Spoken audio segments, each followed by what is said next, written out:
18 जून 2023 north Atlantic ocean समंदर के 38,000 metre नीचे एक छोटी सी सबमरीन टाइटन को उतारा जाता है। इसके अंदर 5 लोग अलग अलग देशों से एक ही सपना लेकर निकले हैं, टाइटैनिक के बचे हुए हिस्सों को अपनी आंखों से देखने का। ये वही टाइटैनिक है जो 1912 में अपनी पहली यात्रा में ही समंदर के अंदर डूब गई थी। ये मिशन शुरू होता है न्यू फाउंडलैंड कनाडा के कोस्ट से। टाइटन समुद्र के उन गहराइयों में उतर रही है जहां इंसान बहुत ही कम जा पाए हैं, और फिर सफर के बीच में ही टाइटन से कांटेक्ट कट हो जाता है। उस पल शायद उन्हें लगा होगा सिग्नल वीक है, लेकिन कुछ घंटों बाद पूरी दुनिया समझ गई कि कुछ तो बहुत बुरा हो चुका है। उनके साथ जो हुआ था उस दिन, ना तो उस वक्त वो सोच पाए थे और ना ही आज आप पूरी तरह से इमेजिन कर पाओगे। ये है टाइटन के उन 5 मुसाफिरों की कहानी जो 2023 में पूरी दुनिया का दिल हिला कर रख गई थी।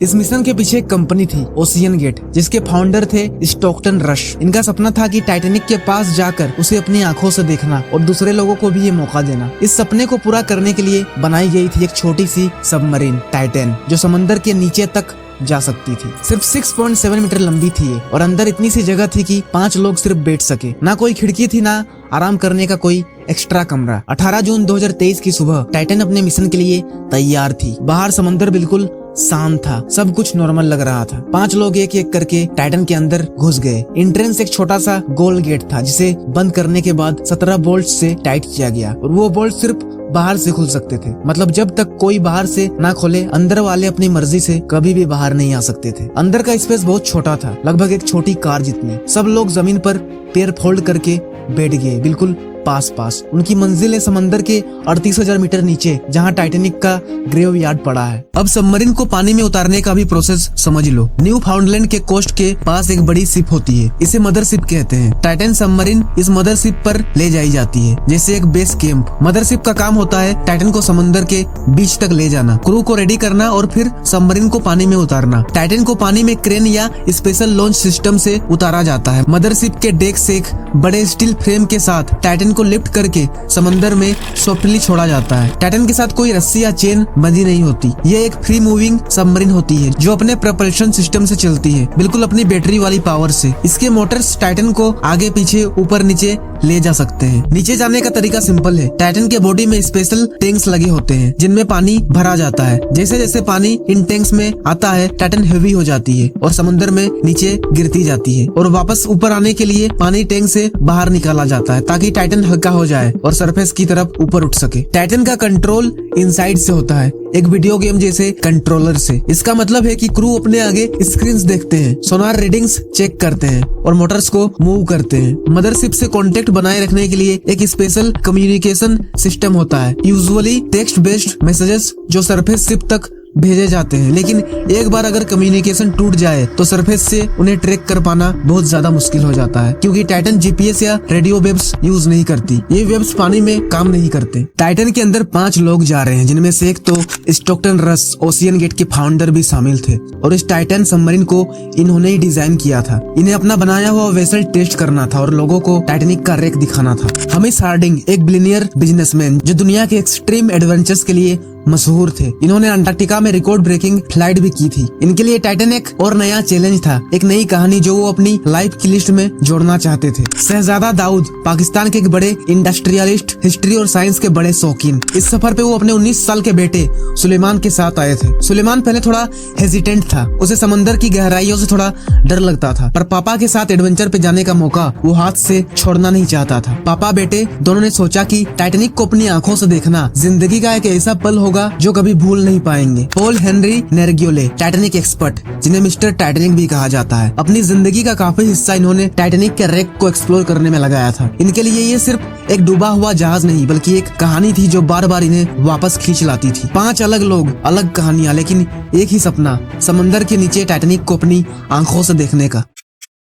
टाइटन के फ्रंट में एक छोटा सा गोल विंडो था, सिर्फ 21 इंच का। दूर से देखने पर लगता था जैसे एक नॉर्मल खिड़की हो, लेकिन समंदर के अंधेरे में इस खिड़की से आगे का सफर देखने के लिए ही इसे बनाया गया था। ये विंडो ग्लास की नहीं थी, बल्कि मेथाक्राइलेट एक्रिलिक नाम के एक स्ट्रॉन्ग प्लास्टिक से बनी थी। इसका काम था लोगों को समंदर के नीचे टाइटैनिक का मंजर दिखाना, लेकिन विंडो का डिजाइन सिर्फ 13,000 मीटर की गहराई तक सुरक्षित था, जबकि टाइटैनिक 38,000 मीटर नीचे थी। मैन्युफैक्चरर ने कभी भी इस डेप्थ के लिए गारंटी नहीं दी थी, मतलब ज्यादा गहराई ज्यादा प्रेशर, और अगर एक पल के लिए भी क्रैक आया तो वापस आना मुश्किल हो जाता। टाइटन एक तरह का एक्सपेरिमेंटल डिजाइन था जो पहले कभी इस गहराई तक नहीं गया था। सोचो जैसे एक छोटी मारुति कार में बैठ के माउंट एवरेस्ट चढ़ने निकले हो। मुमकिन तो है, लेकिन रिस्क बहुत ज्यादा है। इस सफर की कॉस्ट भी छोटी नहीं थी। हर सीट के लिए लगभग $2,50,000 मतलब 2 करोड़ से भी ज्यादा रुपये देने पड़े थे, और पूरा टूर सिर्फ कुछ घंटों का ही था। सुबह समंदर में उतरना, टाइटैनिक तक पहुंचना, वहाँ थोड़ा एक्सप्लोर करना और फिर सरफेस पर लौट आना। लेकिन टाइटैनिक जैसे हिस्टोरिक साइट को अपनी आंखों से देखने का मौका दुनिया में बहुत कम लोगों को मिलता है, और इसी मौके के लिए लोग इतने बड़े पैसे देने को तैयार थे। टाइटन धीरे धीरे समंदर के अंदर उतर रही है। सरफेस शिप से कांटेक्ट, रेडियो मैसेज और टेक्स्ट अपडेट के थ्रू हो रहा है। इस टाइटन सबमरीन में अंदर बाथरूम के लिए सिर्फ एक छोटा सा पोर्टेबल बॉक्स है जो कोनर में रखा है। अगर किसी को यूज करना होता है तो बाकी लोगों को अपना चेहरा दूसरी तरफ घुमाना पड़ता है। लगभग 1 घंटे 45 मिनट के सफर के बाद अचानक से सरफेस पर खड़ी शिप से कांटेक्ट कट हो जाता है।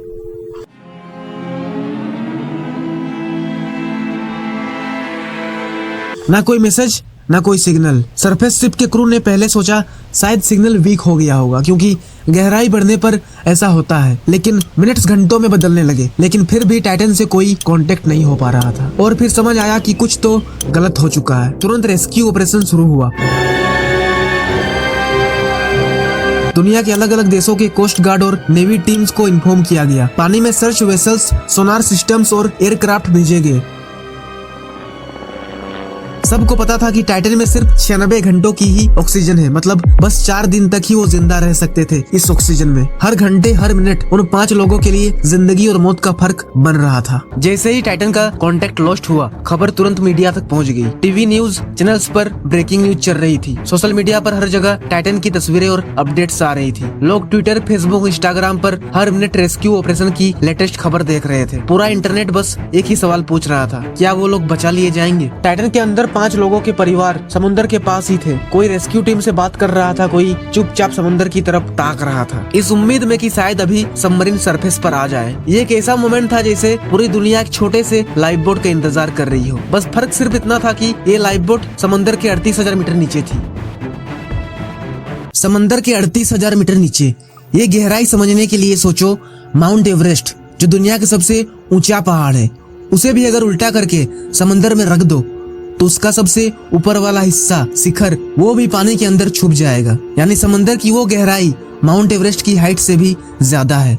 समंदर के 38,000 मीटर नीचे जो पानी का प्रेशर होता है वो इतना ज्यादा होता है कि उसका फोर्स हर एक छोटी सी जगह पर भी बहुत भारी वेट जैसा लगता है। नॉर्मल सरफेस पर हम अपने हाथ पर थोड़ा सा वेट इजीली उठा सकते हैं, जैसे किताब या बकेट, लेकिन डीप ओशियन में हर स्क्वायर इंच, मतलब सिर्फ एक छोटे से कोइन जितनी जगह पर भी पानी इतना दबाव डालता है जैसे आप उस जगह पर एक ट्रक का पूरा वेट रख दो। वहाँ का टेम्परेचर सिर्फ 2 से 3 डिग्री सेल्सियस, मतलब फ्रीजर के बर्फ वाले पानी से भी थोड़ा ज्यादा ठंडा। ऐसा ठंडा जहाँ 1 मिनट से भी ज्यादा इंसान काम करे तो उसके हाथ पैर सुन्न हो जाए। इस गहराई में सूरज की एक भी रोशनी नहीं पहुँचती। वहाँ का अंधेरा इतना घना है कि अपना हाथ अपने चेहरे के बिल्कुल पास ले जाओ फिर भी कुछ नहीं दिखेगा। बस वहीं रहते हैं समुद्र के कुछ अजीबोगरीब जीव।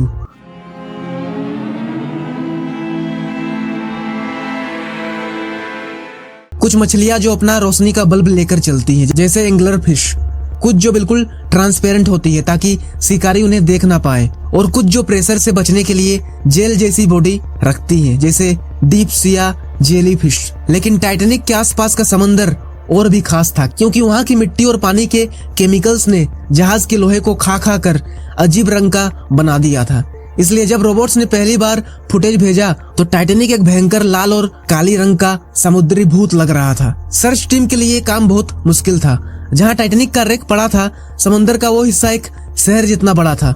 सर्च टीम के पास सिर्फ सोनार था जो आवाजों के जरिए चीजों का पता लगाता था। जैसे अंधेरे जंगल में सिर्फ आवाज सुनकर रास्ता ढूंढना। उनके अंडर वाटर रोबोट्स बहुत धीरे चलते थे। एक फुटबॉल फील्ड जितना एरिया कवर करने में भी उन्हें काफी समय लग रहा था।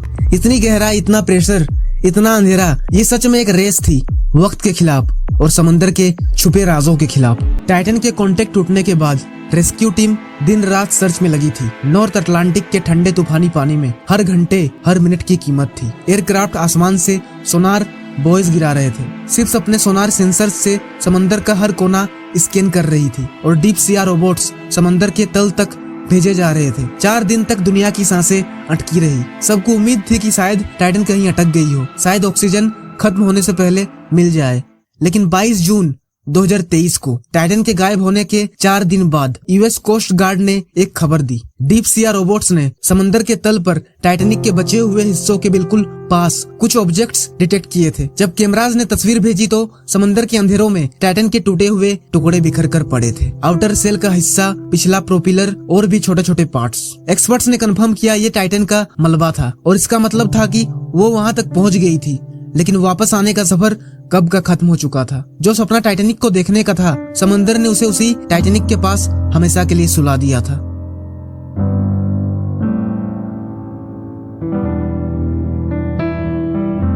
नेवी के सोनार सेंसर्स ने समंदर के अंदर एक तेज धमाके जैसी आवाज पकड़ी थी टाइटन से कांटेक्ट टूटने के सिर्फ कुछ ही मिनट बाद। उस वक्त किसी को नहीं पता था कि ये आवाज क्या थी, लेकिन बाद में जब एक्सपर्ट्स ने डाटा देखा और सच सामने आया तो पता चला कि ये एक इम्प्लोजन थी। इम्प्लोजन का मतलब होता है जब बाहर का प्रेशर इतना ज्यादा हो कि कोई चीज पल भर में अंदर की तरफ दबकर फट जाए। ये एक्सप्लोजन से बिल्कुल उल्टा होता है। एक्सप्लोजन में चीज बाहर की तरफ फटती है, लेकिन इम्प्लोजन में सब कुछ एकदम से अंदर की तरफ खींचा चला जाता है। 3800 मीटर की गहराई पर पानी का प्रेशर इतना था कि हर एक इंच पर लगभग दर्जनों ट्रक्स जितना वजन दबा हो। जैसे ही थोड़ा सा भी क्रैक बना, पानी रॉकेट से भी तेज स्पीड में, एक पल से भी कम समय में अंदर घुस गई। उस स्पीड पर पानी किसी लिक्विड की तरह नहीं बल्कि एक सॉलिड बॉल की तरह लगता है। सबमरीन का पूरा स्ट्रक्चर तुरंत ही टूटकर कुचल दिया गया। एक्सपर्ट्स कहते हैं ये इतना तेज हुआ कि अंदर बैठे लोगों के दिमाग को समझने का या दर्द महसूस करने का भी वक्त नहीं मिला। एक पल वो वहाँ बैठे थे, दूसरे पल सब कुछ खत्म हो चुका था। इम्प्लोजन की ये खामोशी एक्सप्लोजन से कहीं ज्यादा खतरनाक होती है, क्योंकि इसमें ना चेतावनी मिलती है, ना बचने का कोई मौका। टाइटन एक छोटी सी सबमरीन थी जो एक सपने के साथ समंदर के अंधेरों में उतरी थी। आखिरकार खुद एक कहानी बन गई। जिस टाइटैनिक ने 1912 में अपना